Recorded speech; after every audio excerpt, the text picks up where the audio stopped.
So I got like it's like 11-12 days before I start taking animals to market. I'm taking a look at how many animals do I want to take to market.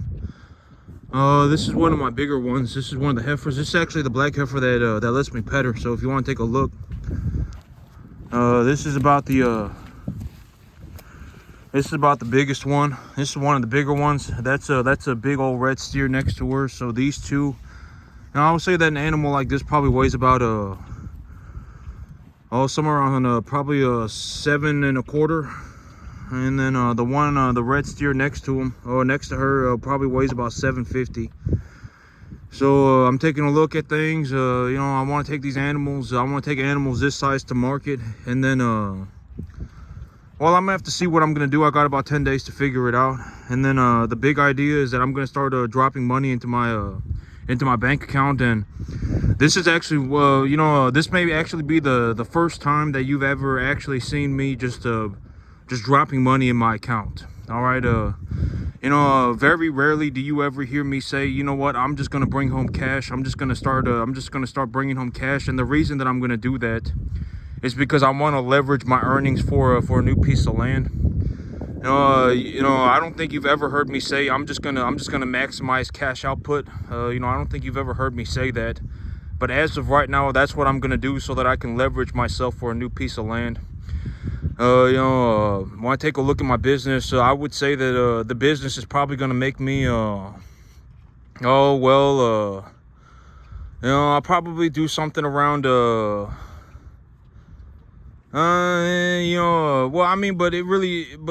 here's the thing, and this is something that I've been talking about. It's very difficult to determine exactly how much money I make, because me, in terms of the business aspect of things, I balance things differently, right? There's no reason for me to go maximum cash. There's no reason for me to do it. I might do it for a short little period of time so that I can just show the banks that I make a boatload of money, right? I can show the banks that I do that. I'm in the net excess, about $12,000 a month. I would say that after I paid for everything, I still probably have about $12,000 a month left over, about $10,000 a month left over. And a lot of people, and I put a lot of emphasis on this idea because it's like from one of the things that I've seen, and et cetera, in terms of giving good information and everything, you have to learn to see money outside of cash. But a lot of people are stuck in a situation where they only see cash as money. A lot of people are. You could be looking right at a business. You could be looking right at me making money. I could be bringing home cash. I could be holding on to assets. I could be equitable in all these different aspects. And the only thing you're going to pay attention to is the cash. For whatever reason, that's what most people are stuck in, and you don't want to be stuck in that situation. Because if you're stuck in that situation, you're probably going to die like that, and you're poor. All right. Cash is not the only way to make money. Cash is the most ridiculous way to make money. And here's actually a very realistic look at what I'm doing in terms of money. Let's say I went to the bank and I said, you know what, banker, I want to buy something. I've taken a look at my income for the last 18 months. And I've decided that I want to leverage a third of it. I want to leverage about $6,000-7,000, right? I'm not even going to leverage myself to the eyeballs or anything. I'm not going to take a maximum loan or anything. I just want to leverage a portion of my earnings. I've been bringing home about $15,000-20,000 a month for the last, I don't even know, for a long time. All right. I've been bringing home $15,000-20,000 a month for a very long time. And I've decided at this point that I just want to leverage a portion of my earnings, and I want some money, and I'm going to go and figure out what I want to buy. And so I go to the bank and I tell them that, and they said, okay, well, that's fine. It's only a third of your money. It's only a third of your money. You're not leveraging yourself to the eyeballs or anything. And they give me, and I show them my assets. I show them my business. I show them my land. I show them my cattle, whatever, my assets, et cetera, et cetera. I show them my cash flow. And let's say I go to the bank and I ask for whatever, right? I say I want $500,000. I want 400 grand, whatever it may be. And so the bank gives me a loan for whatever. Let's say $500,000. That $500,000 is going to cost me about whatever, right? About $3,000 a month. You see what I'm saying? This is why it's so, you really want to be equitable. You want to have equity. When you have equity that generates a positive return, you can actually collateralize that equity and then use the cash flow to float your debt. And then at that point, you can buy whatever the heck you want. Like if I went right now and I went to the bank and I said, you know, give me $500,000, and they gave me $500,000, and I came home and I dug a hole in the ground and I just threw the money in the hole and I lit it on fire, it wouldn't even do anything to me.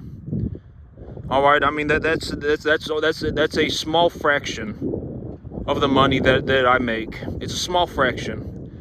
I mean, maybe we're talking about, maybe I don't even know how to, what would that be? That would be like 15% of the money that I make.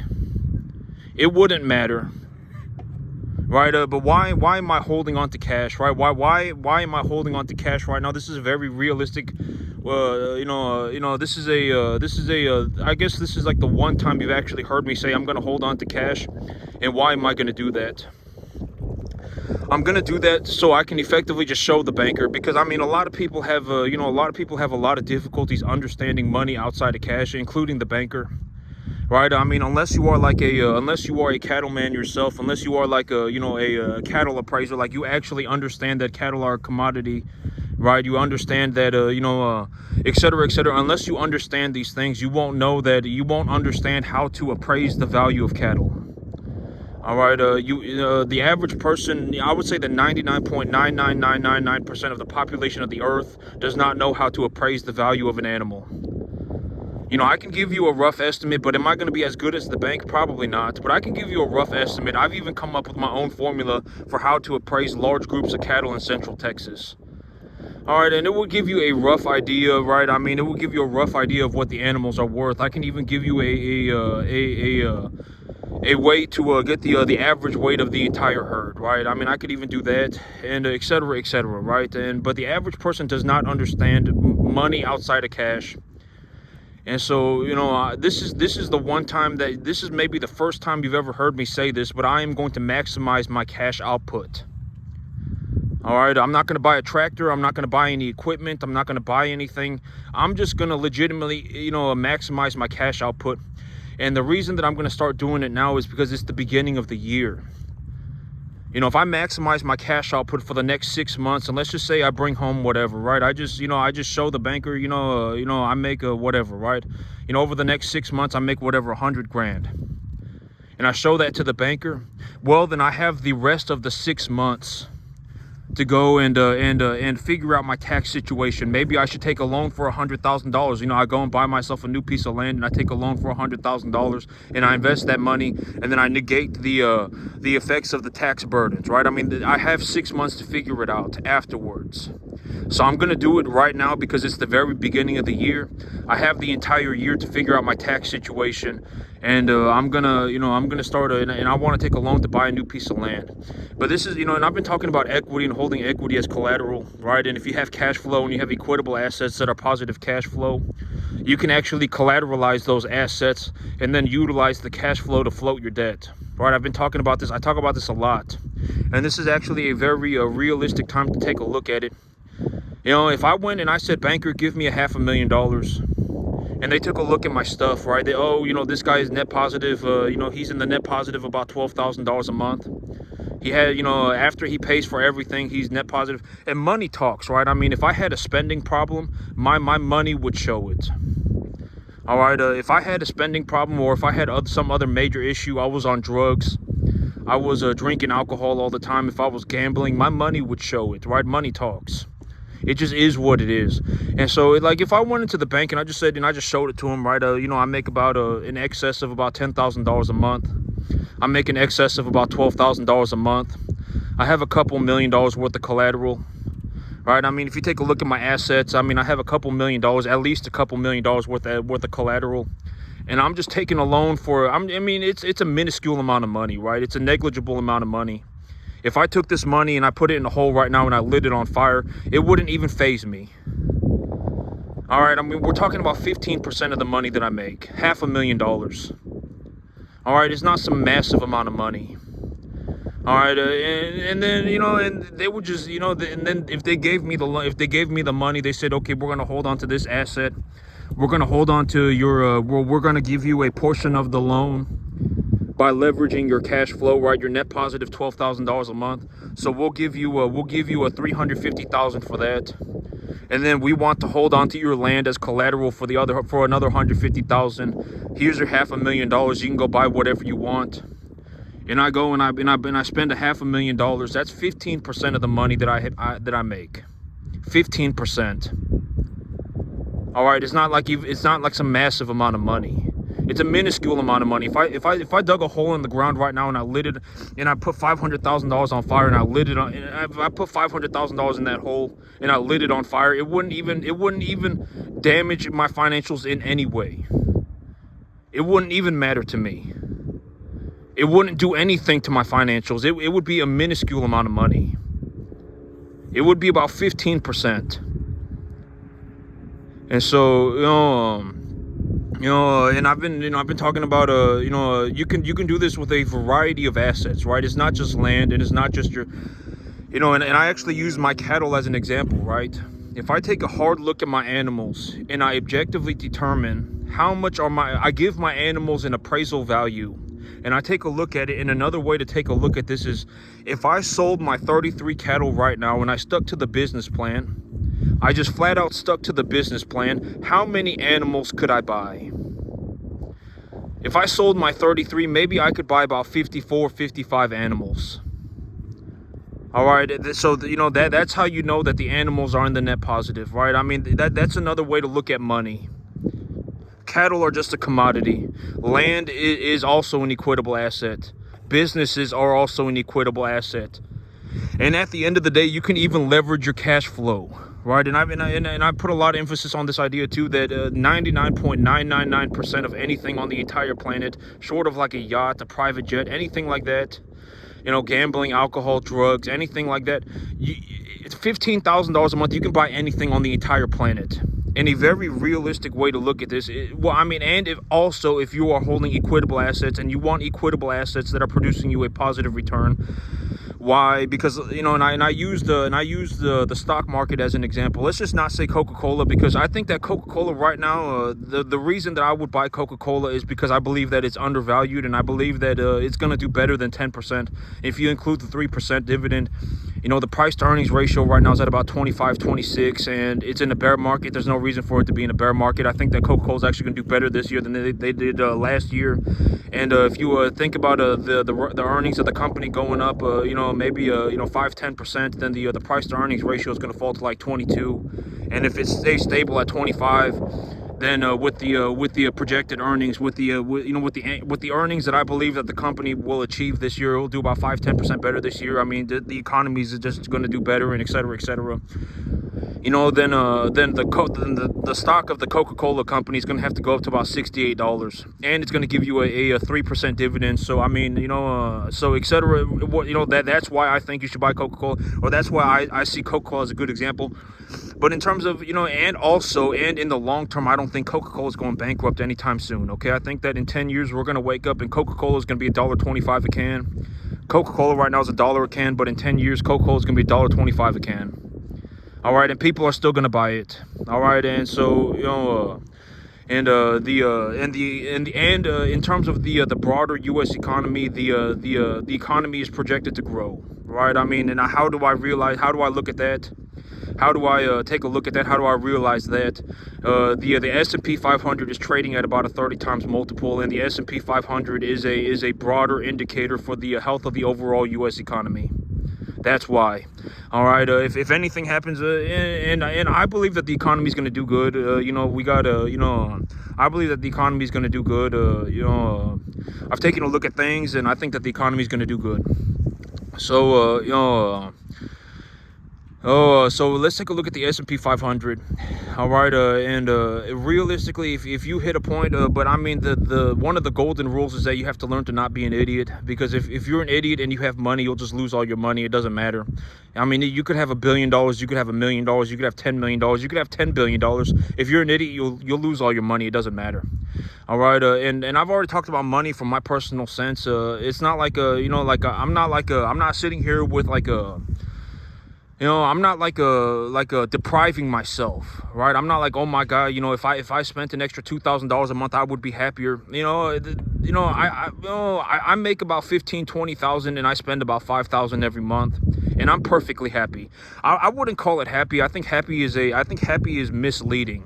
I wouldn't say happy, but I'm also not like, I don't feel deprived. I'm not like, oh my God, I wish I could spend $10,000 or more every month. I don't feel like that at all. All right, I already have everything that I could possibly want. What is something else that I want to do? I want to grow my business. All right, I mean, do I want to grow my business because I'll make more money? No, that's not why I want to grow my business. I want to grow my business because I believe that the work is important, and and it's going to be a good challenge for me. That's why I want to grow my business. All right, I don't care about, in terms of money.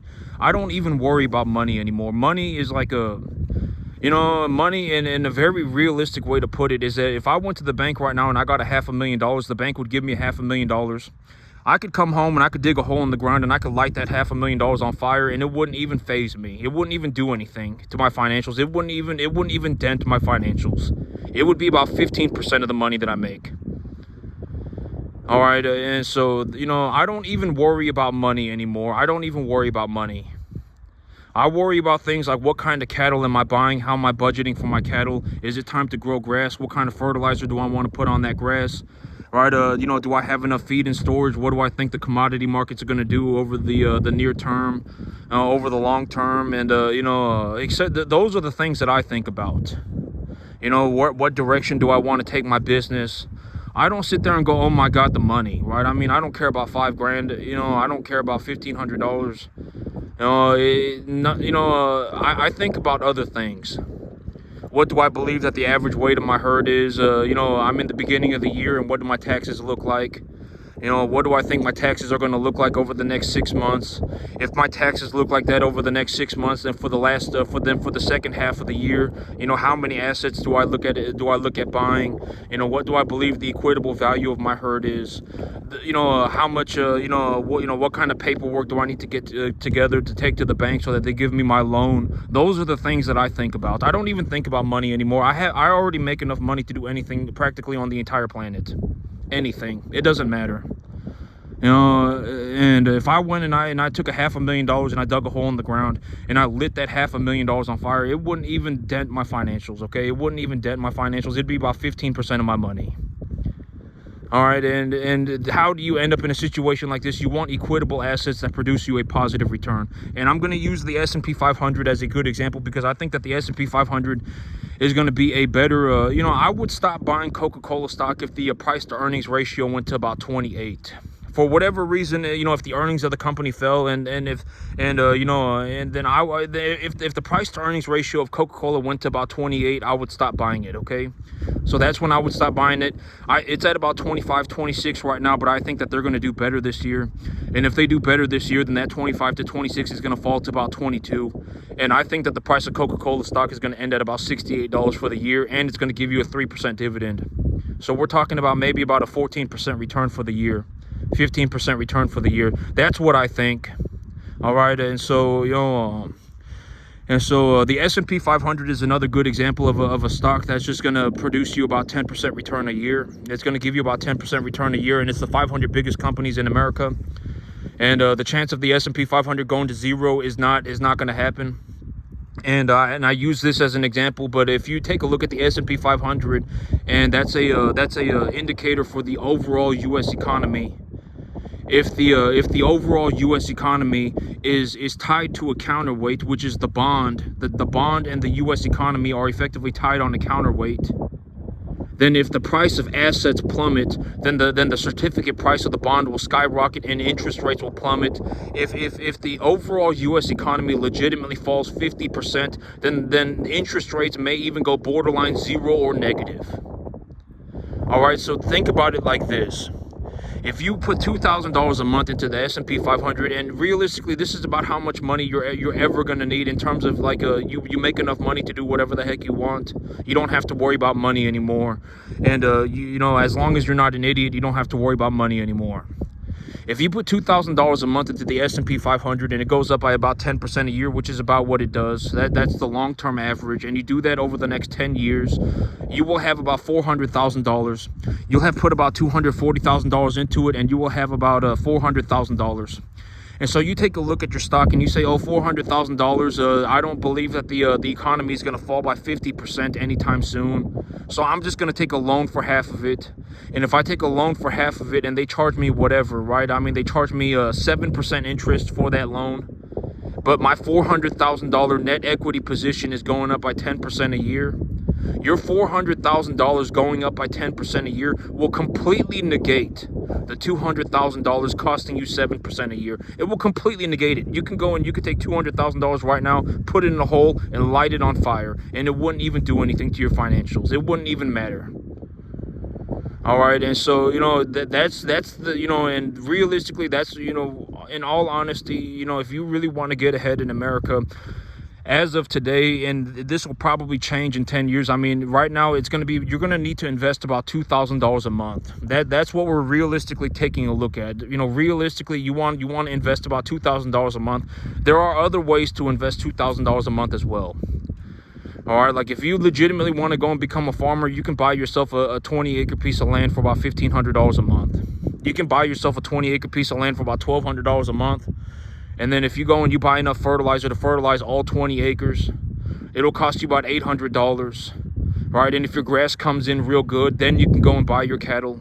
And if you go and you buy your cattle and you put them on the right medication, you buy the right type of cattle, you et cetera, you buy the right type of cattle, you pay the right amount of money for them, you put them on the right medication, you precondition them properly, you get them started properly, and then you put them on the grass. They will harvest the grass for you, and if you do that, you can make a positive return. A small positive return, but realistically what you're looking to do is you're looking to practice for free. And if you practice for free and you work on it for 15 years, eventually you'll end up in a situation where, you know, but I actually don't know anybody that's even getting to the 10% mark. All right, I actually don't know. And realistically, to put things at the 10% mark, you would have to make about $1,200 a month on a 10.5 acre field. I don't know anybody making $1,200 a month on a 10.5 acre field, and I make about $12,000-$14,000. All right, and so, you know, chances are, I mean, you're not going to be able to do this, you know, unless you actually start practicing and you legitimately stick to it no matter what. All right, and so it just is what it is. There is no skipping the work. I know that, you know, it's just not going to happen. You're not going to be able to skip the work. All right, I actually don't know anybody that's going to even do 10%. But realistically, in terms of money, if we're going to talk about money, you know, if you have about $500,000, realistically, if you invest about $2,000 a month, and that $2,000 a month goes up by 10% a year for the next 10 years, and you invest $2,000 a month, eventually you'll have about $400,000.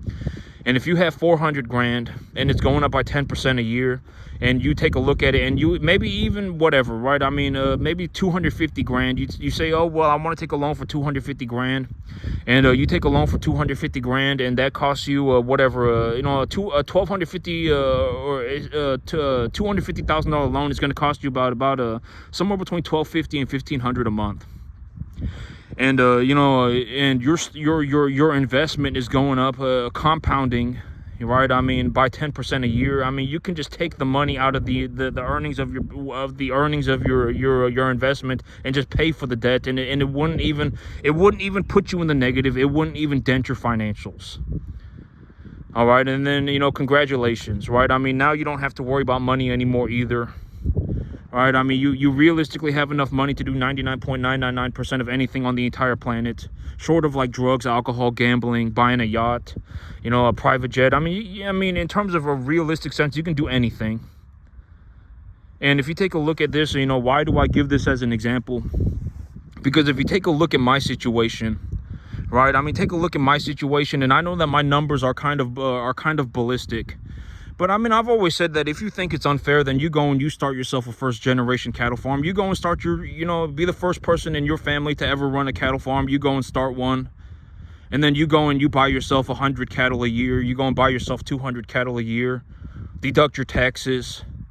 and have a Disneyland adventure. See how it turns out for you. See if you can even do it. See if you can even get to the 10% mark. Have fun. Be my guest. Nobody's stopping you. It's a free country. If you think that it's unfair that I can do this, then I don't know, throw yourself into a hole. All right, don't take everybody down with you. You go and you buy yourself 150 cattle. Start yourself a first-generation cattle farm, and then see how far you make it. All right, see how far you make it.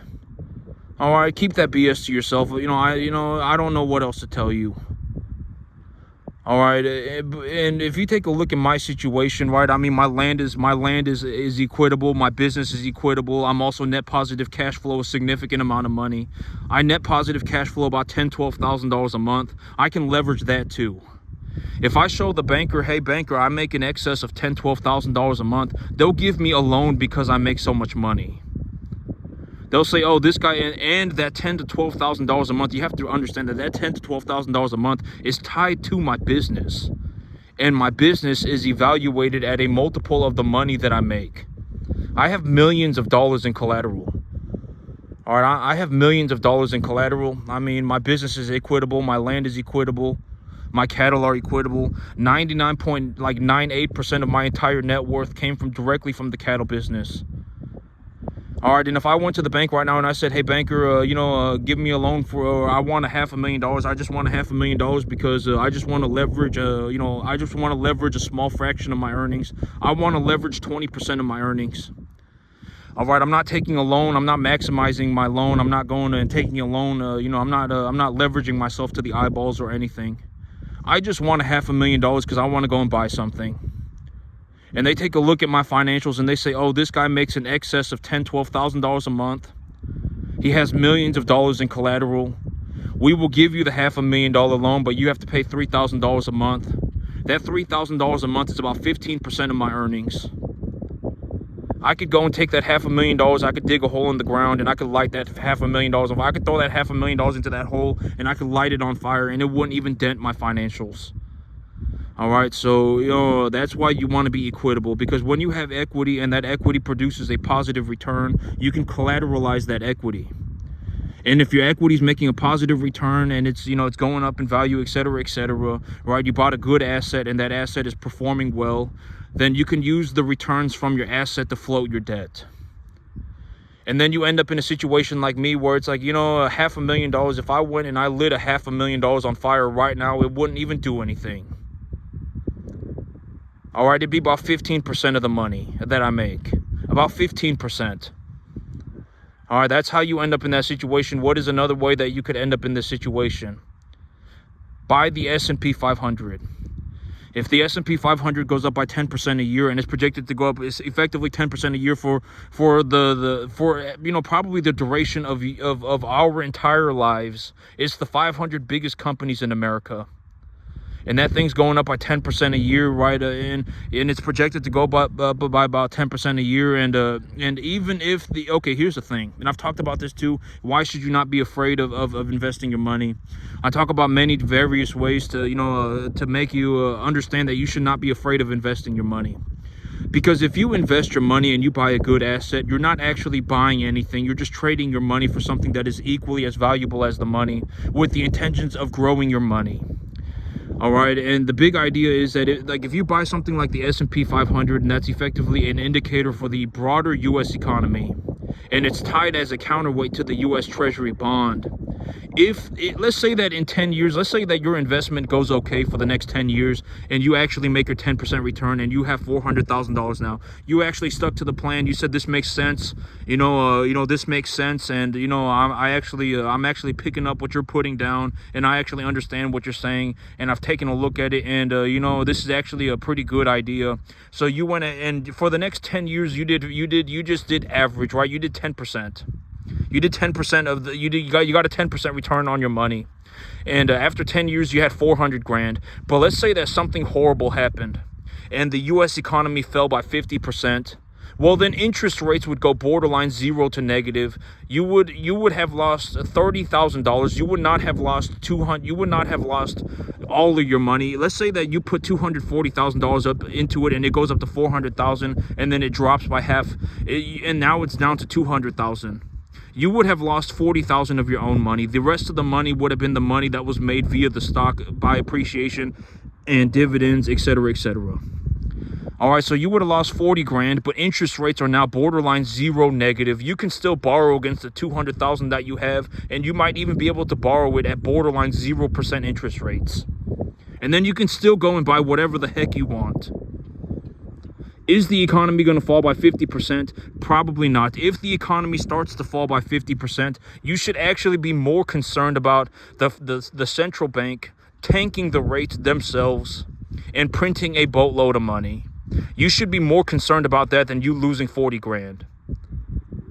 All right, if you're legitimately going to be more concerned, you're going the wrong way, 180 degrees in the wrong direction. I would be more concerned about the central bank tanking the rates themselves. The central banks might take interest rates negative themselves and then print trillions of dollars. That's what you should be more worried about that than losing your worthless 40 grand. All right, 40 grand is not going to do anything for you. All right, but I mean, in all honesty, where do I see the U.S. economy going? I mean, we're talking about doomsday scenarios, and I don't really like talking about doomsday scenarios because they're not going to happen, okay? And if they happen, I will tell you that it's happening. I will make a video and I will say I see that a doomsday scenario is happening. I will say it. But as of right now, where do I think the economy's heading?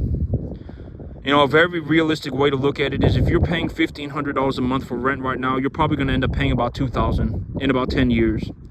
Coca-Cola is selling for about $1 a can right now. Coca-Cola probably going to sell for about $1.25 in the next 10 years. That's what I see happening. All right, I think that the economy is going to be stable. All right, I believe that there's going to be stability in the economy.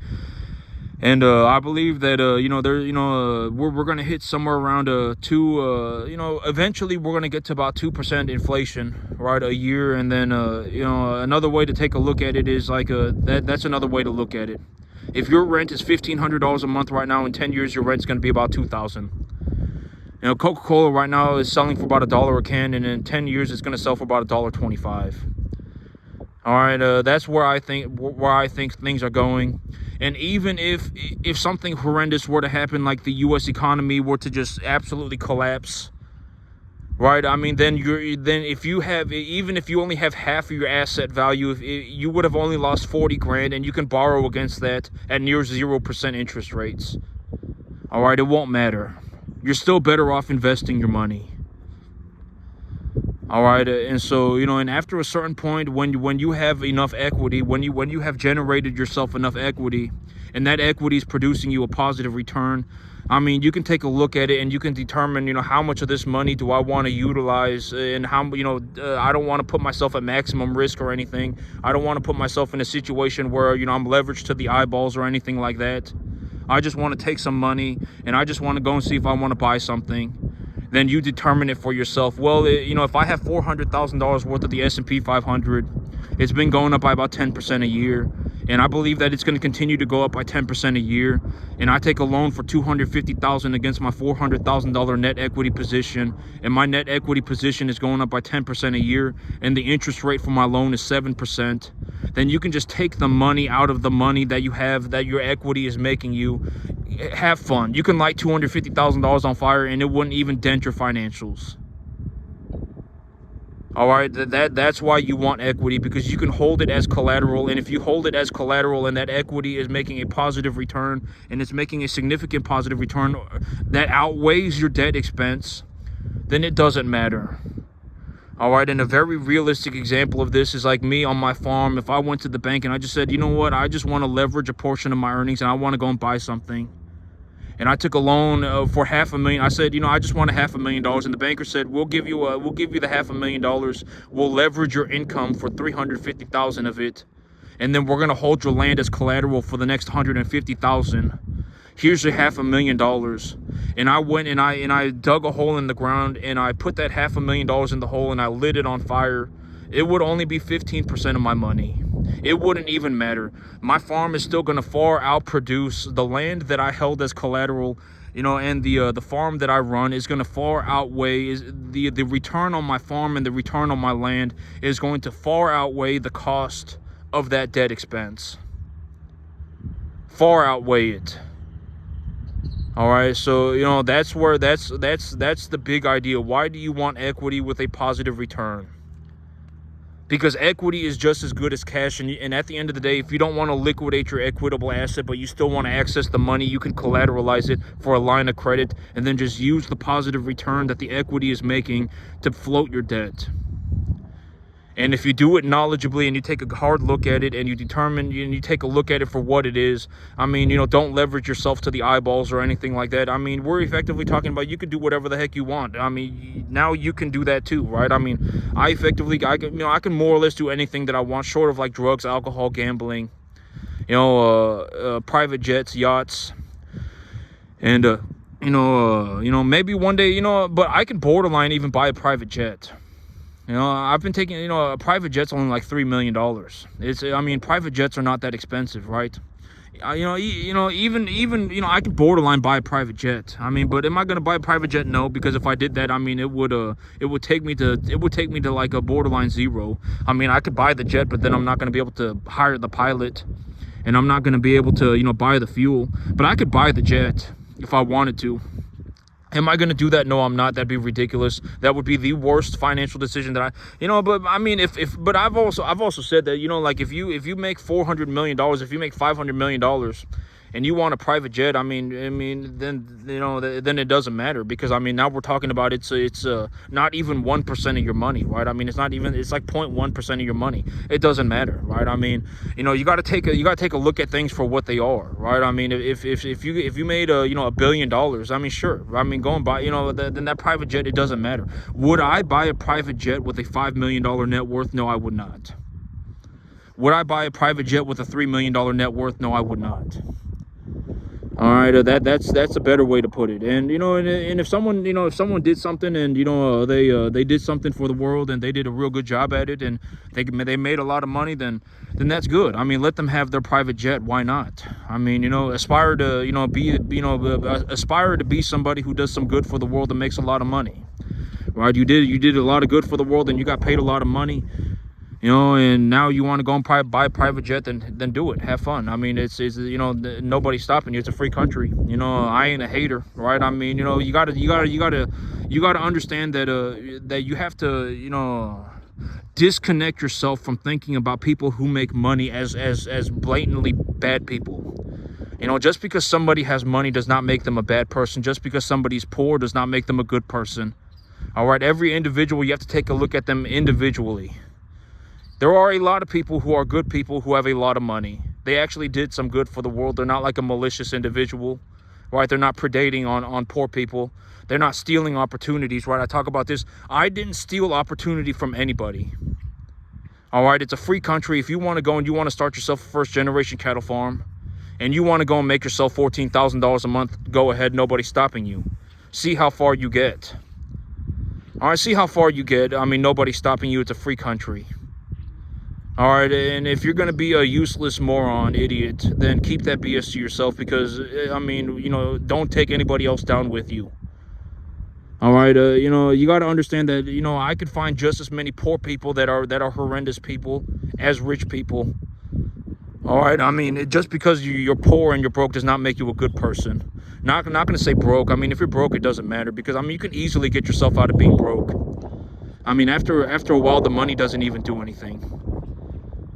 I can find just as many poor people that are horrendous people as rich people that are horrendous people. There are plenty of rich people that are just like, I'm just kind of an average person. I didn't sell my soul to the devil. I actually did something that was good for the world, and I just made a lot of money doing it. All right, I'm not like a malicious individual. I'm not like a horrible individual. I don't go around in like a beat up homeless people for fun. There are a lot of people who are legitimately wealthy who are just normal people. They're just normal people. They just happen to make a lot of money. They understand how to make money. They did something good for the world, etc., etc. And if they have a private jet, then let them have a private jet. They earned it. Right? It just is what it is. And so, communism does not work, okay? If you think that spreading the wealth equally, it does not work. Because at the end of the day, you can't save somebody from themselves. If somebody's an idiot, even if you give them money, they will lose everything. Realistically, you need about $2,000 a month in a good solid plan, and you need to stick to the plan. And if you do that and you invest $2,000 a month, you're effectively, after a while, you will have so much money that you can't even do anything with it anymore. All right, and so that's it for me today, YouTube. Y'all have a good one.